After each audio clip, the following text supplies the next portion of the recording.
आकाशवाणी लखनऊ से प्रस्तुत है प्रादेशिक समाचार।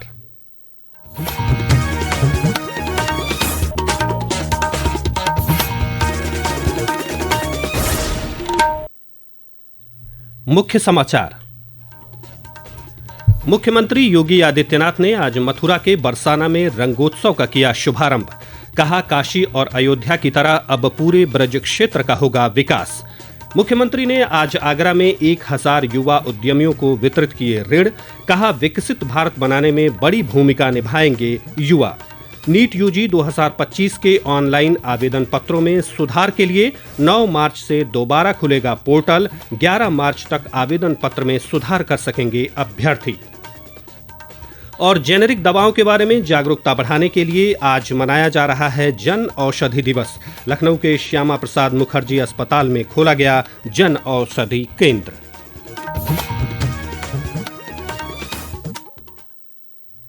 नमस्कार, प्रदेश के समाचारों के साथ मैं राघवेंद्र त्रिपाठी। और अब समाचार विस्तार से। मुख्यमंत्री योगी आदित्यनाथ ने आज मथुरा के बरसाना में रंगोत्सव 2025 का शुभारंभ किया।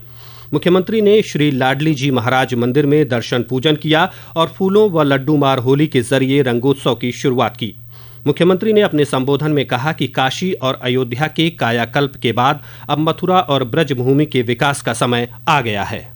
इस बार हमने बजट में विशेष प्रावधान कर दिया है। जैसे अयोध्या में, जैसे प्रयागराज में, जैसे काशी में, जैसे मां विंध्यवासिनी धाम में आपको दिखाई दे रहा है, यही हर विकास के कार्य यहाँ पर इसी रूप में आगे बढ़ेंगे। अब तो बारी इसी ब्रजभूमि की है। मथुरा, वृंदावन, बरसाना, गोकुल, नंदगांव, गोवर्धन, बलदेव, ये सभी पे विकास के लिए पैसे की कोई सीमा नहीं।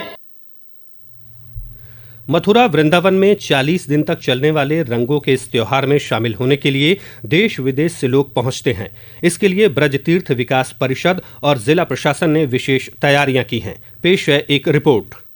मथुरा समूचा ब्रज मंडल होली के रंगों से सराबोर है। यहाँ बरसाना में होली रंगोत्सव का शुभारंभ उत्तर प्रदेश के मुख्यमंत्री योगी आदित्यनाथ ने किया और राधा रानी के दर्शन कर पुण्य लाभ कमाया। यहाँ बरसाना के श्री लाडली जी मंदिर में 50 कुंटल लड्डुओं से लड्डू मार होली खेली गई। नंदगांव के पांडा नृत्य से श्रद्धालु भाव विभोर उठे। चारों ओर राधे राधे के जय घोष से माहौल भक्ति में हो गया। होली उत्सव के क्रम में कल बरसाना में और 9 मार्च को नंदगांव में लठामार होली खेली जाएगी। 10 मार्च को श्री कृष्ण जन्मभूमि लठामार होली और वृंदावन में फूलों की होली खेली जाएगी। यहाँ 11 मार्च को गोकुल में छड़ी मार होली खेली जाएगी। 13 मार्च को होलिका दहन के बाद 14 मार्च को पूरे ब्रज में धुड़ैली का आयोजन होगा। 15 मार्च को दाऊजी और नंदगांव में हुरंगा और 22 मार्च को रंगनाथ मंदिर में होली उत्सव का आयोजन किया जाएगा। मोहम्मद उमर कुरैशी, आकाशवाणी समाचार, मथुरा।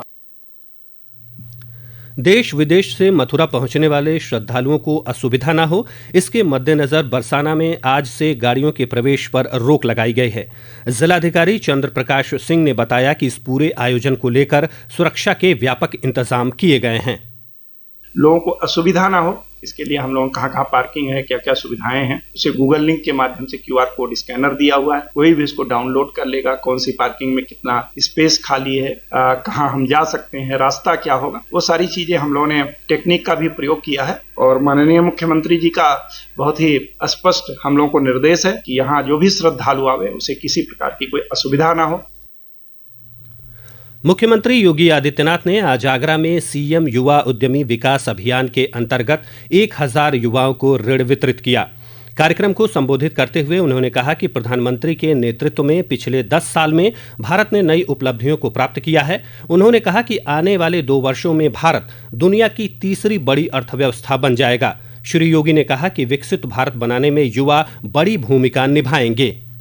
ये मुख्यमंत्री युवा उद्यमी स्कीम हम लोग आज यहाँ पर आपके बीच में 1000 नए उद्यमियों के साथ आपके सामने आए हैं। और मैं भी देख रहा था यहाँ पे जो विभिन्न प्रकार के नए उद्यमियों ने अपने एग्जीबिशन लगाई हुई है, मैं उनको देख रहा था। उनमें कार्य करने का एक जज्बा है, उनके पास एक विजन है। जहाँ विजन है वहीं इनोवेशन भी है, और इनोवेशन और विजन के साथ टेक्नोलॉजी मिल जाए तो फिर कहना ही क्या है, फिर समृद्धि आने से कोई रोक नहीं सकती है। मुख्यमंत्री योगी आदित्यनाथ ने आज गोरखपुर में प्रदेश के पहले मुख्यमंत्री और महान स्वतंत्रता सेनानी भारत रत्न पंडित गोविंद बल्लभ पंत की पुण्यतिथि पर उनकी प्रतिमा पर माल्यार्पण कर उन्हें भावभीनी श्रद्धांजलि अर्पित की। नीट यूजी 2025 परीक्षा के ऑनलाइन आवेदन पत्र की त्रुटियों में सुधार के लिए 9 मार्च से पोर्टल विंडो दोबारा खोली जाएगी। नेशनल टेस्टिंग एजेंसी के मुताबिक अभ्यर्थी 11 मार्च तक आवेदन पत्र में सुधार कर सकते हैं। एनटीए ने कहा है कि इसके बाद आवेदन भरने की समय सीमा बढ़ाई नहीं जाएगी। परीक्षा के लिए 1 मई को अभ्यर्थियों को एडमिट कार्ड जारी किए जाएंगे। वहीं परीक्षा 4 मई को एक शिफ्ट में दोपहर 2 बजे से 5 बजे के बीच कराई जाएगी। यह समाचार आप आकाशवाणी लखनऊ से सुन रहे हैं। ताज़ा समाचार जानने के लिए आप हमारी वेबसाइट newsonair.gov.in पर लॉगिन कर सकते हैं। इसके साथ ही आप प्रादेशिक समाचारों का ये बुलेटिन हमारे YouTube channel news on AIR Lucknow पर भी सुन सकते हैं।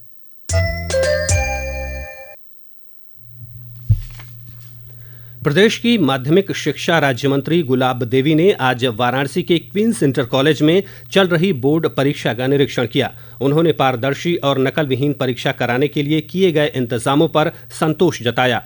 इस अवसर पर पत्रकारों से बातचीत में उन्होंने कहा कि प्रदेश में बोर्ड परीक्षाएं सुचारू रूप से चल रही हैं।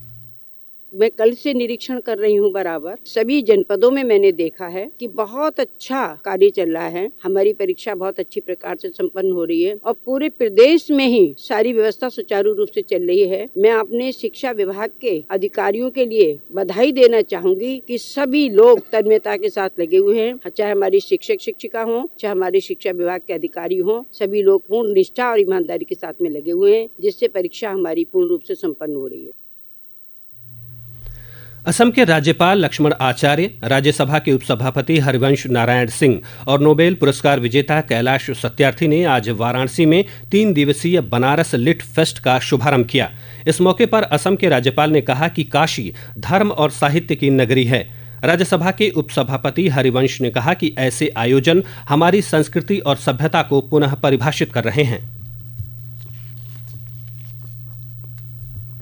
आज जन औषधि दिवस है। जेनरिक दवाओं के उपयोग को बढ़ावा देने के लिए यह दिन मनाया जाता है।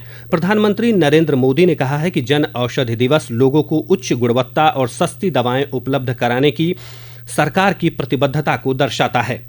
7वें जन औषधि दिवस के अवसर पर आज लखनऊ के श्यामा प्रसाद मुखर्जी अस्पताल में जन औषधि केंद्र का उद्घाटन किया गया। केंद्रीय रसायन और उर्वरक मंत्रालय की ओर से पूरे देश में सप्ताह भर गतिविधियां आयोजित की जाएंगी। पेश है एक रिपोर्ट।